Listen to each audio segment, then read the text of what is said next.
Hello, my dear friends. In today's lecture, we are going to end engineering curves. My name is Yugal Vijay Bhaisare, lecturer in Mechanical Engineering Department from NIT Polytechnic Nagpur. And today we will learn how to find or trace a loci of a point. So let's start. Let's see what we learned previously. तो हमने पढ़ा था engineering curves के बारे में, ellipse, parabola और hyperbola को बनाने की टेक्निक देखी थी। फिर हमने कुछ और इंजीनियरिंग कर्व्स देखे थे और फिर हमने इन्वॉल्यूट बनाना सीखा था। और लास्ट में हमने देखा कि साइक्लोइडल कर्व कैसे बनाते हैं, एपीसाइक्लोइड और हाइपोसाइक्लोइड क्या होता है वो भी हमने देख लिया था। ठीक है। लर्निंग आउटकम्स, तो आज के सेशन का लर्निंग आउटकम क्या होगा? हम पढ़ेंगे कि draw and find the loci of point and these are your program outcomes. So guys, अभी हमें स्लाइडर क्रैंक मैकेनिज्म के ऊपर एक प्रॉब्लम सॉल्व करना है। ठीक है। सो सबसे पहले तो आप लोगों को ये समझ में आना चाहिए कि स्लाइडर क्रैंक मैकेनिज्म होता क्या है। सो देखिए, मैंने यहाँ पर एक सेटअप रखा है। ये हर जगह आपको देखने मिलेगा, मैक्सिमम आपको गाड़ियों में देखने को मिलेगा। ठीक है। सो आपने देखा होगा कि गाड़ी में एक पिस्टन होता है कुछ इस प्रकार से, है ना, और उसमें एक सिलेंडर, ये सिलेंडर होता है, सिलेंडर के अंदर पिस्टन होता है जो मूवमेंट करता है। सो वो किस प्रकार से मूवमेंट करेगा? यहाँ पर देखिए एक लिंक दी है, ये है आपकी क्रैंक। क्रैंक एक छोटी सी लिंक होती है। ठीक है। इसके साथ में कनेक्टिंग रॉड, मतलब बड़ी वाली लिंक ज्वाइन होती है। ये क्रैंक के साथ ये बड़ी वाली लिंक ज्वाइन होती है। ठीक है। और उसके साथ में पिस्टन कनेक्ट होता है, जिसकी वजह से क्या होता है, पिस्टन आगे पीछे घूमता है। और वो पिस्टन किस प्रकार से घूमेगा? देखो, जैसे कि मैं एक क्रैंक को अगर घुमाता हूँ, ये क्रैंक को मैं घुमा रहा हूँ ऐसे, तो ये जो मेरी कनेक्टिंग रॉड है, ये कनेक्टिंग रॉड भी क्या हो रही है, इधर उधर घूम रही है। और उसकी वजह से देखो यहाँ पर ये जो मेरा पिस्टन है, ये पिस्टन भी मेरा मूव हो रहा है कि नहीं? अगर ये मेरी क्रैंक को मैं घुमाता हूँ तो उसकी वजह से ये रोटरी मोशन इसका रेसिप्रोकेटरी मोशन में कन्वर्ट हो रहा है। ये रोटेट हो रहा है और ये क्या हो रहा है, कनेक्टिंग रॉड रेसिप्रोकेट हो रहा है। ठीक है। तो कुछ इसी प्रकार का हमारे पास नेक्स्ट प्रॉब्लम है। तो आई होप आप सभी को ये स्लाइडर क्रैंक मैकेनिज्म क्या होता है ये समझ में आया होगा। इसका विस्तृत वर्जन, मतलब आगे सेकेंड ईयर में आपको इसको अच्छे से समझने को मिलेगा। ठीक है। अभी के लिए आप सिर्फ इतना ही ध्यान में रखें। Thank you. सो गाइस, अभी मैंने आपको स्लाइडर क्रैंक मैकेनिज्म क्या होता है वो समझा दिया। अभी चलिए प्रॉब्लम पढ़ते हैं। OBA is a simple slider crank chain. OBA क्या है? एक सिंपल स्लाइडर क्रैंक चेन है। OB is a crank. Crank क्या होता है? मैंने बताया था एक छोटी सी लिंक। ठीक है। तो ये क्या है? OB करके एक क्रैंक है ऑफ 30 mm लेंथ। कितने mm की है? 30 mm की है। BA is a connecting rod of 90 mm length. इसके साथ में एक कनेक्टिंग रॉड है। कनेक्टिंग रॉड लंबी होती है, तो ये 90 mm की है। ये क्रैंक है, तो क्रैंक का ऑब्वियस सी बात है घूमेगा, है ना। ये 90 mm लेंथ है। Slider A slides on a straight path passing through point A। मतलब यहाँ पर कहीं तो भी एक स्लाइडर है। स्लाइडर का मतलब आप पिस्टन भी समझ सकते हो। ठीक है। ये क्या हो रहा है, ये ऐसा ऐसा मूव हो रहा है। इस कनेक्टिंग रॉड से जो कनेक्टेड है ये स्लाइडर, ये ऐसा फोर्स से ये क्या हो रहा है, स्लाइड हो रहा है आगे पीछे, क्योंकि ऐसा रेसिप्रोकेट करेगा तो ये स्लाइड होगा। Draw the locus of point at a mid point connecting rod AB for one complete operation of crank O। Okay. So ये क्या होता है, ये अब हम पहले देख लेते हैं। सबसे पहले तो जो गिवन है, आप गिवन को ड्रॉ कर लो।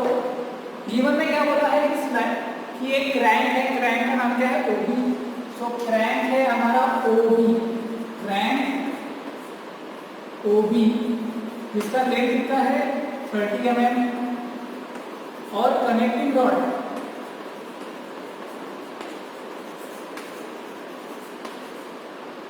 AB, कनेक्टिंग रॉड क्या है? BA, जिसका लेंथ कितना है 90 mm। ठीक है। तो हमें इसको ड्रॉ करना है। आपका डायग्राम कुछ ऐसा नीचे नीचे जाएगा, तो आप उसी हिसाब से ड्रॉ कर लो।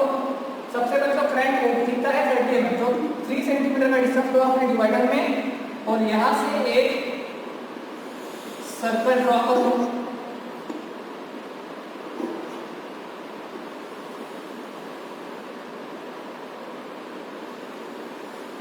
ठीक है, कुछ इस तरह से आपने सर्कल ड्रॉ कर लिया, ये सर्कल आपने ड्रॉ कर लिया। ठीक है, सो इसके बाद सबसे मेन पॉइंट हमें क्या करना है, इसको 8 इक्वल पार्ट्स में डिवाइड करना है। ठीक है, सो 8 इक्वल पार्ट्स में डिवाइड करना है, तो कैसे करेंगे, सबसे पहले इसके सेंटर से आप लोग एक स्ट्रेट लाइन बनाएंगे और फिर 45, 90 एंड 45 ऐसे आपने एंगल मार्क करेंगे और इनको आप ज्वाइन करेंगे। ठीक है, एक्सटेंड करेंगे कुछ इस प्रकार से।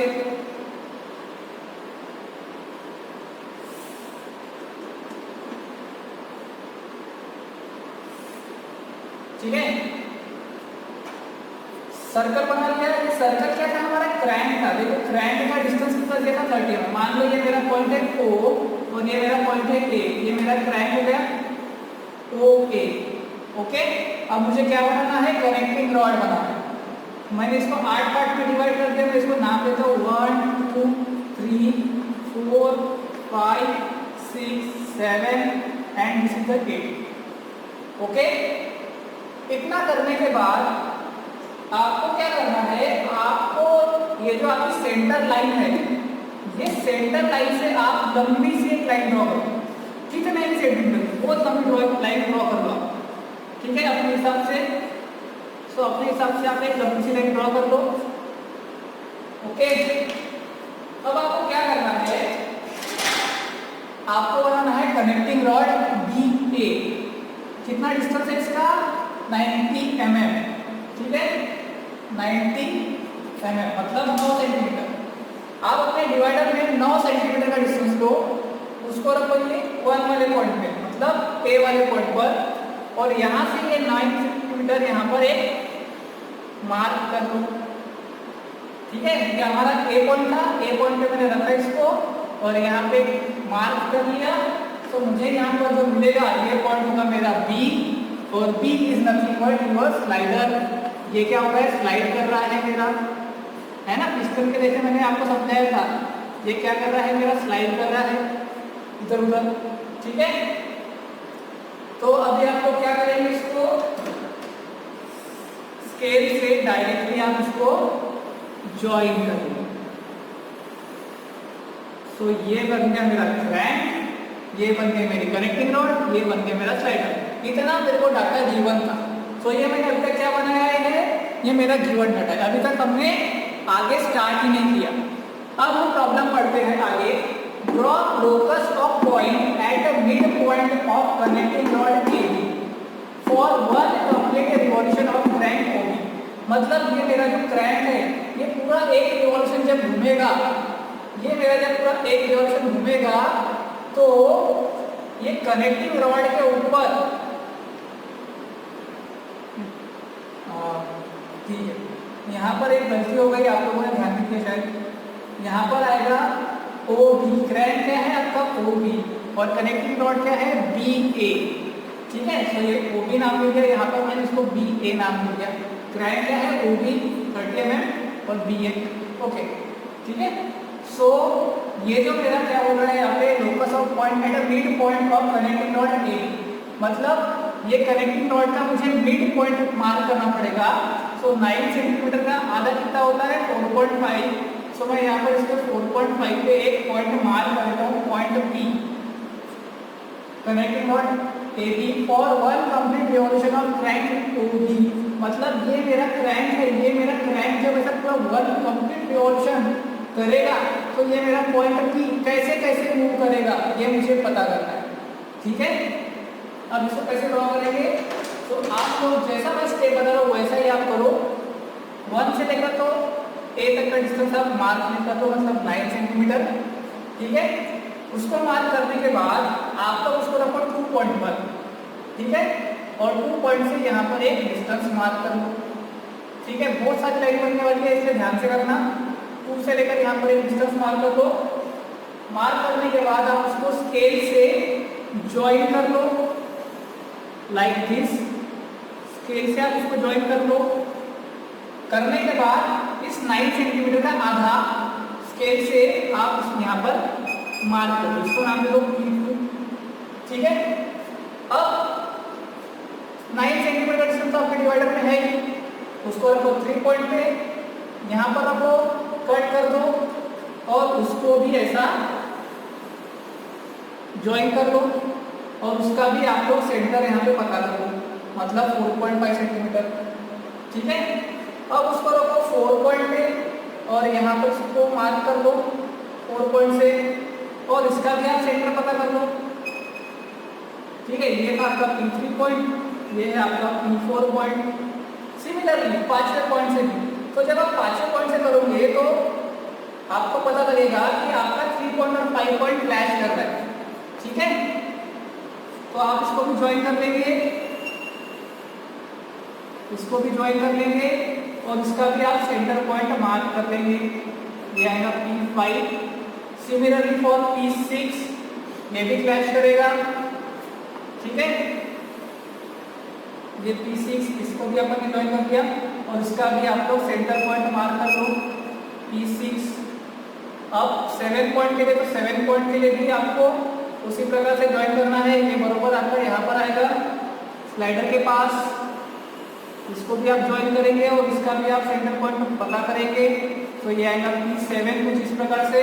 अब रह गया पॉइंट 8, तो पॉइंट 8 को भी आप ऐसा ड्रॉ कर लेंगे, ये कुछ दूर चले जाएगा और दूर जाने की वजह से हम लोगों को यहाँ पे कहीं तो भी इसका एक सेंटर पॉइंट पता चल जाएगा, इसको मैं बोल दूंगा P8। ठीक है, तो देखो यहाँ पर आपको P1 पॉइंट मिला, P2, P3, P4, P5, P6, P7 और P8। तो ये क्या है, ये इसका जो सेंटर पॉइंट है ये क्या हो रहा है, ये मूव कर रहा है। क्यों मूव कर रहा है, कि ये स्लाइडर जो है मेरा घूम रहा है, तो स्लाइडर घूमने की वजह से, सॉरी, ये क्रैंक जो मेरा ये क्रैंक घूम रहा है, इस वजह से इसका जो सेंटर पॉइंट है ये भी क्या हो रहा है, मूव हो रहा है। तो आपको क्या करना है, अभी इसको by use of French curve इसको ज्वाइन करना है सारे पॉइंट्स को। तो सारे पॉइंट्स को आप लोग ज्वाइन करना स्टार्ट कर दो लाइक दिस।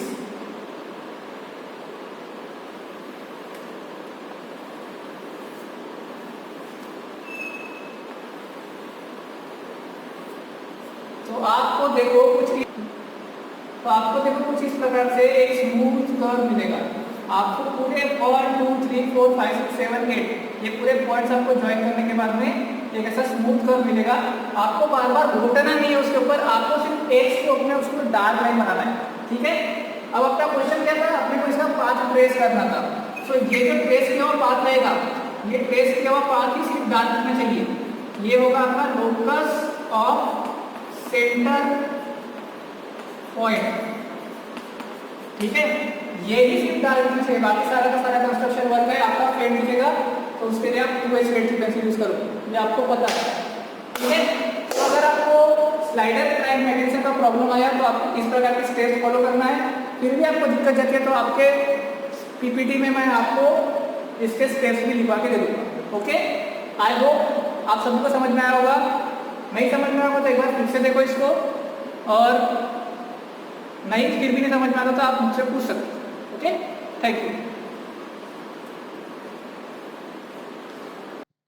सो गाइस, जैसा कि आप लोगों ने अभी वीडियो में देखा, तो आपने लोसा पॉइंट कैसे बनाते हैं, क्या होता है वो आपने वो सीख लिया है। ठीक है, उसका बेसिक भी मैंने डाल दिया था।